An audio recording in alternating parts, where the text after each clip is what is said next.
Everybody's talking to Paul. I hear every word they're saying on my laptop, on my phone. When life seems a constant battle, I tune into Earnest Prattle. It will brighten even your darkest day.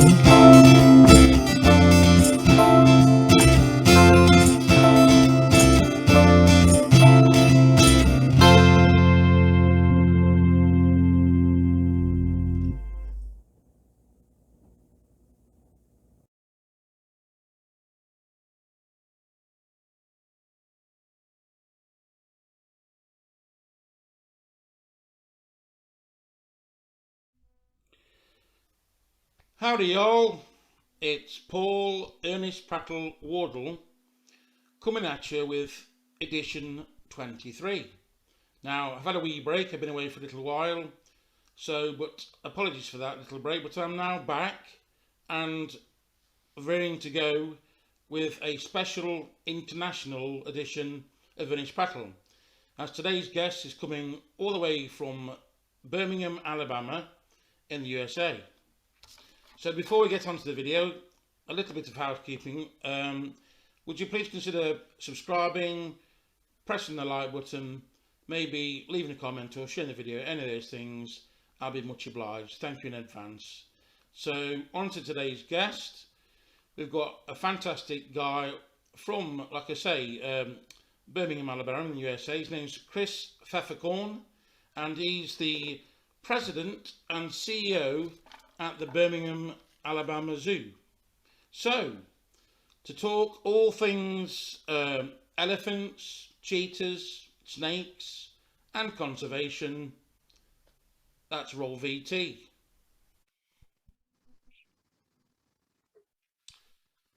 So, hello Chris, how are you, brother? Hey Paul, I'm doing good. How are you, my friend? I'm very well, thank you, Chris. Better for seeing you. So thank you for agreeing to do the vlog with us, Chris. Yeah. Got lots of stuff to talk about, but I want to kick off, if it's all right with yourself. Can you just tell me a little bit about yourself, Chris, as an individual, and a bit of your background, Chris, if that's okay? My name is Chris Pfefferkorn, and I'm the president and CEO of the Birmingham Zoo in Birmingham, Alabama, in the United States. And our zoo is about a 60-acre zoo with a little over 500 animals. So we're considered a medium-sized zoo here in the U.S. I've been working in the zoo business for over 30 years. I started out as a part-time zookeeper and part-time horticulturist at my local zoo. So I basically shoveled shit and mowed the yard for a summer, but it was the best job I had ever had in my life, and I knew from that day on I was going to work in zoos. So I finished my degree in biology. I have a bachelor's of science in biology with a focus on animal behavior, and started working in zoos and have worked in there ever since. I love animals. I love working with animals. I worked with a wide variety of animals. Some people tend to work with a certain type of animal most of their career, and others do a lot of different types of work.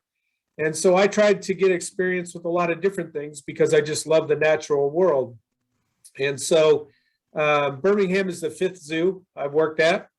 You know, when you work in the zoo business, if you want a different job, you don't go to the zoo across town. There aren't very many towns that have more than one zoo. You know, it's not like if you were a nurse or a lawyer or a banker, you could go, to a different company. So I've had to move around the United States. I grew up in the Midwest of the United States in Illinois, right in almost in the central part of the U.S. And I grew up in the central part of the state in a small farming community. And my first zoo was in the town next to us, our big city, as we called it. And then I moved to San Antonio, Texas, and worked at the zoo there, and a smaller zoo in East Texas. And then I moved to Portland, Oregon, where I was there for 18 years and worked my way up to deputy director. And I was over the living collections department. So I oversaw animal care, veterinary care, conservation, things like that.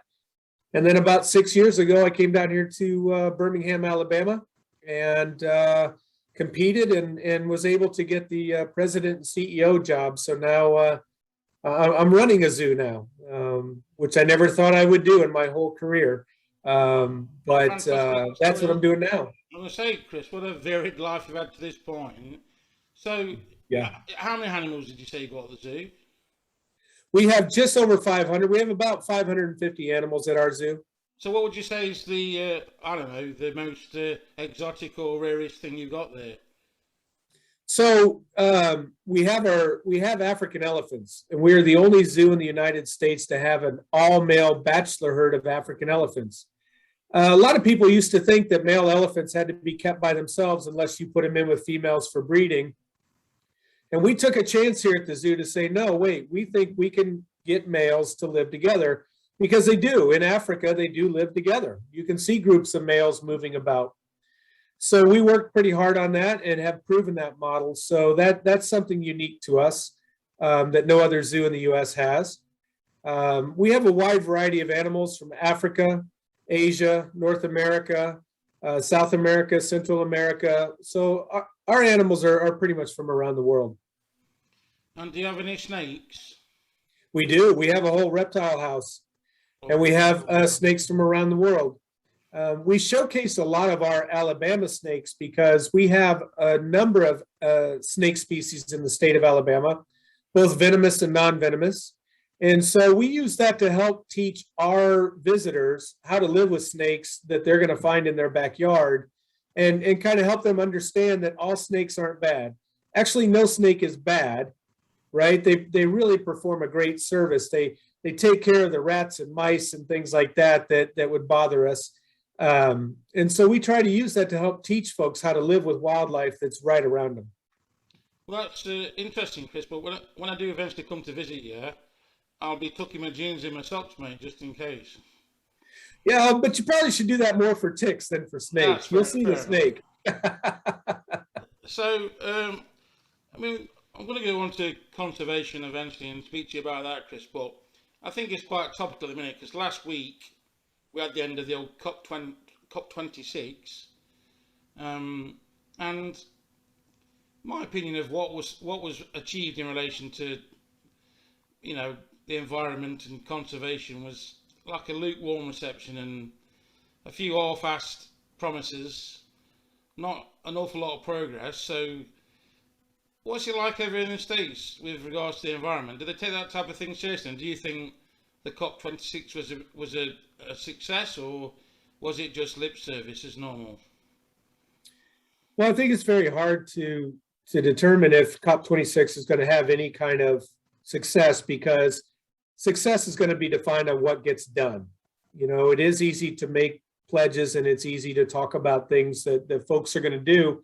And I think that we need to watch and see what our leaders do. And I think that would be the measure of success. Here at the Birmingham Zoo, we really focus on the grassroots level. You know, what can an individual or a family do to affect change on the environment around them? And I mean positive change. You know, it's going to take all of us working on this particular issue to make any headway against it. Absolutely. And whether you believe in climate change or not, our planet is changing. And the real fact is we have nowhere else to go. And it doesn't matter how much money you have. It doesn't matter how many things you have. If you don't have clean air and clean water and a food source, well, you're not going to make it, right? So if we all can work together and do our little things, I really believe the little things will add up to make big change. Absolutely. And some promises are better than no promises, aren't they, Chris, I suppose? You know, I suppose it is, but I think we all know politicians, right? Yeah. And there's some very genuine and sincere politicians that do want to get things done, but it's always just not up to the individual like that. You're talking about change on a massive scale. There are a lot of competing interests, a lot of other factors that make that kind of change harder. Doesn't mean it can't happen. I think that if we all did our part, if we did what we could to affect change on our climate, positive change, and if we help support our governments in whatever form or fashion we can to affect that change and hold them accountable. We can hold them accountable at the ballot box. We can write letters. Here at the Birmingham Zoo, we work with other zoos in the U.S. to sign on to letters of support for species conservation and other things that our government is considering. I think the more they hear your voice, the more they understand that this is a bit of a serious problem and that people do support the change. What's the next species to go extinct in your opinion, Chris?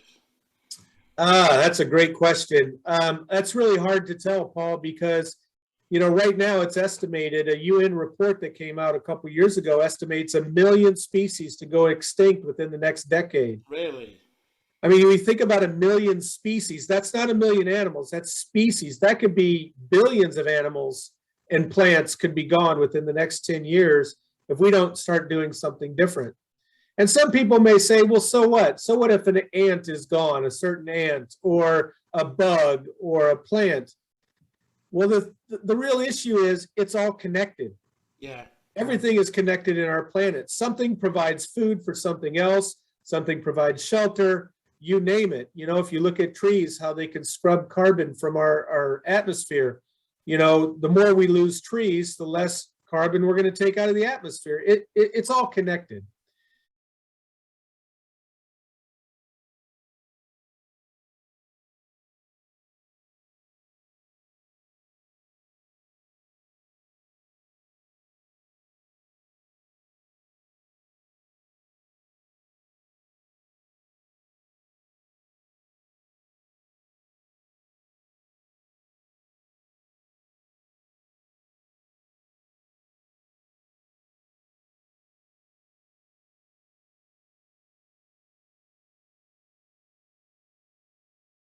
I've been working in Africa now since since the year 2000. So I guess almost, a little over 20 years, with a great organization called Chipangali Wildlife Orphanage in Bulawayo, Zimbabwe.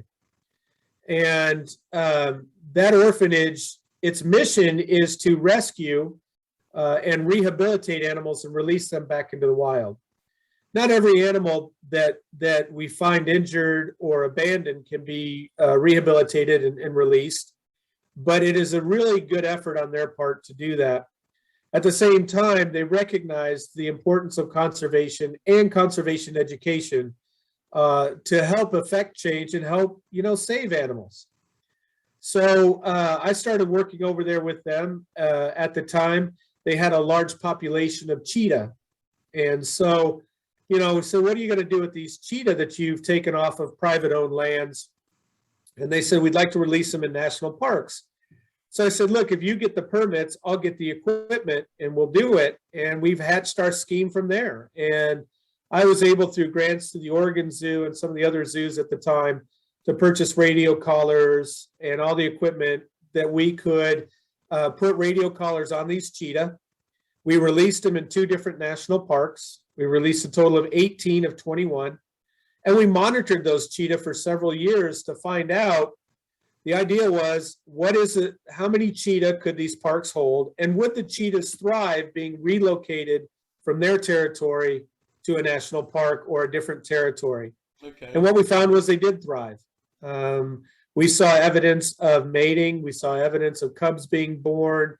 We saw that was a model that could help. So Chipangali knew that if they ever got a call from a farmer or somebody who owned land that they needed a cheetah rescued, they could rescue it, give it an exam, make sure it was healthy, and then release it out into a national park, working with the Zimbabwe National Parks Department. So that's how it all started. And it was kind of grassroots, and it was kind of minimal, but it was very impactful because these beautiful animals needed to go back out into the wild. And you can't just go throw something in the wild. That's just not fair. You need to make sure that they can thrive and that the wild, if there is any wild left, can support them. So that was a question we wanted to answer as well. So we got into a biodiversity study of one of the parks, and we used camera traps to take photos of different animals to start learning what was living in this particular park and collecting plant species and things like that, and kind of understanding how the environment, the health of the environment. And in the middle of that, we trapped a brown hyena. It was, I believe, the first one actually seen in that park in a long time. So we put a radio collar on it, we monitored it, and the biodiversity study turned into a study of carnivores. Right. And so for, I guess, the last 6, 7 years, 8 years, we've been studying leopards and brown hyena in this national park, and trying to help local farmers and ranchers learn how to live with the wildlife around them, and not just shoot everyone they see because they think it's going to kill their cow No, or I mean, goat. a lot of it is, I think it's told me before, it's education as well, because the locals need to think differently about the animals. The animals aren't there competing with them. It's part of a natural cycle, isn't it, really? So, Yeah. Well, that's actually a great point, because I believe you can't do conservation without education. no. If you don't have education, you can work hard to preserve something, but it's really the people that live in that environment and around those animals that are the key to success. If you were a family struggling to feed your children, you're going to feed them any way you can. Exactly. And what we need to do is we need to involve local communities so that not only they can benefit economically, but they have an understanding of the importance of the wildlife around them. And so that was that was the main goal of the education program we started, over 10 years ago, to So work did with you the take local certain communities. animals into the schools for them to? Right. So what we wanted to do was, we wanted to take animals that live around the humans in these areas and talk to them more about the benefit of keeping these animals. So as I mentioned snakes before, right? A lot of people believe snakes are bad and every snake should be killed. And so what we do is we take just a harmless python, small python, into the classroom. And we asked the kids, we said, how many of you grow corn at home and other crops? And of course, most everybody grows, their food at home. And then how many of you have rats and mice that eat your crops? And, every hand goes up. We bring the python out, and all the kids, most of the kids get scared. The teachers are even more afraid than the kids. That's the funny thing. And then we started talking about how this python eats rats and mice. And then if you could tell the difference between a python and a mamba or a cobra, which is venomous, maybe you shouldn't kill this python because it's going to take care of the rats and mice, and less of those would eat your corn. And you kind of see, you make that connection of the value of the animal to the value of the life that these folks are trying to lead. And these kids get it. And by the end of every program, most of the kids are holding the snake. Almost every one of them will hold the Really? python and overcome that fear of that animal. Well, that's great because that's what it's all about, education. And you have spoken about your involvement with carnivores. Uh-huh. So I've got to ask the question because have you ever had any eerie moments doing that? Not really. I've had some incredible moments, like when we were releasing How cheetah. do you practically release a carnivore? Do you have to put them to sleep first or something? So we use what's called a drop door trap, Okay. and we bait it. And when the animal pulls on the bait, the door behind it drops down. Okay. We do use anesthesia. We have to anesthetize the animal. And once we anesthetize them, we take all kinds of measurements. We take their weights, we measure their body, we measure their tail, their paws, we check their teeth. We kind of give them a vet exam. We'll pull off some parasites for study, things like that. And we kind of get an idea of the health of the animal. And then we put a radio collar on them, and we use GPS collars that gives us data every day on the movement patterns of these animals.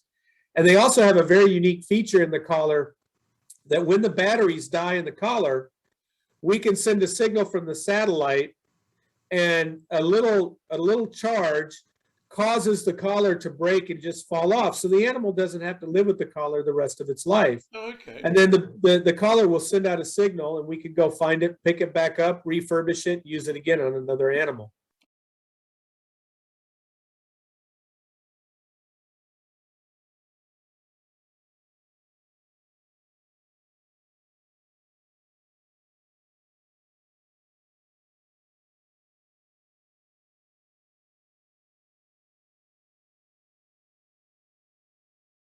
I normally ask my guests to leave a message and say hello to my mum, who's called Anne.